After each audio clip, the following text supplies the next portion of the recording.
السلام عليكم ورحمة الله وبركاته. أهلا وسهلا فيكم في قناتي مذاقات جديدة. أتمنى تكونوا بألف صحة وعافية وتستمتعوا بمشاهدة الفيديو للآخر. وصفتنا اليوم النجانق مع البيض حنعملها بشكل جديد جذاب في الأكل، وبتنفع لوجبة الفطور وبتنفع لوجبة العشاء.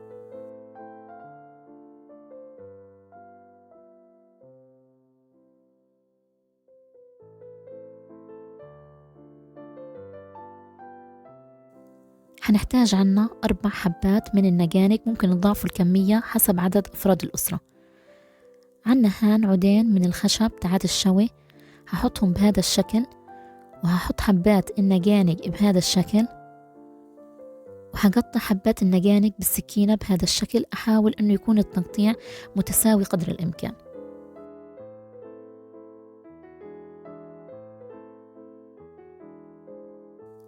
بعد ما خلصت تقطيع الحبات بهاي الطريقة، بمسك كل حبة وبقسمها من النص بحسب ما هو موضح عندكم في الفيديو.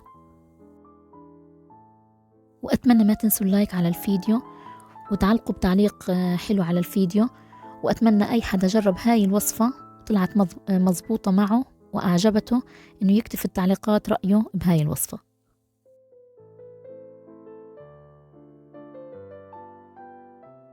عنا هان 5 بيضات، بفصل البياض عن الصفار، والصفار بحطه بصحن تاني.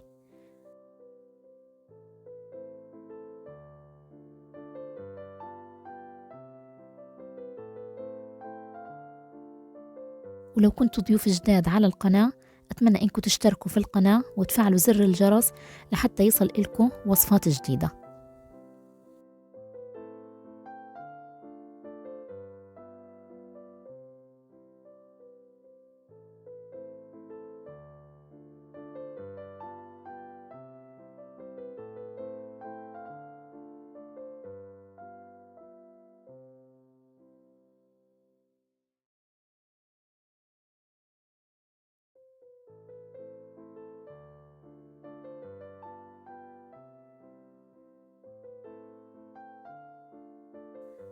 بعد ما فصلت البياض عن الصفار، بحط رشة ملح على البياض ورشة فلفل أسود، وبخفوهم شوي وبتركهم على جنب.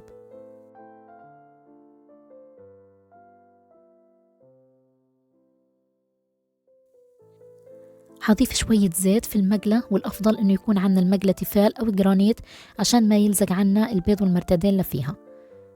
بعد هيك بصف قطع المرتديلا على شكل وردة كما هو وضح عندكم في الفيديو بهاي الطريقة، وبشغل الغاز بكون على نار هادية.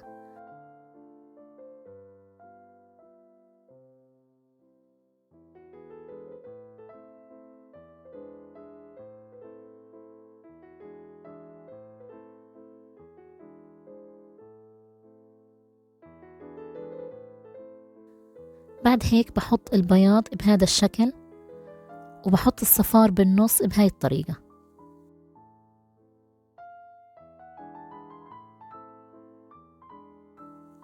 برش رشة ملح على الصفار، وبرش كمان فلفل أسود. بغطي المقلة وبخليه على نار هادية لمدة 10 دقايق. بعد 10 دقايق أصبح عنا البيض جاهز للتقديم. بحطه بصحن التقديم وبزينه بالبقدونس.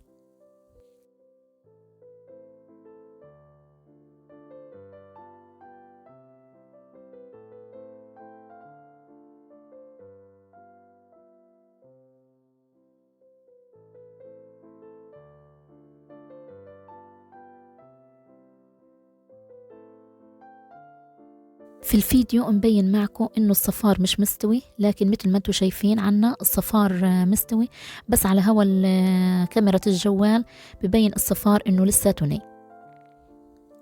الوجبة هاي طعمها كتير لذيذ، وبنفس الوقت شكلها في التقديم كتير حلو وبتجذب للأكل، وطريقة عملها سهلة وما بتاخد معنا وقت كتير. أتمنى وصفة اليوم تعجبكم وتجربوها، وإلى اللقاء في وصفة جديدة إن شاء الله.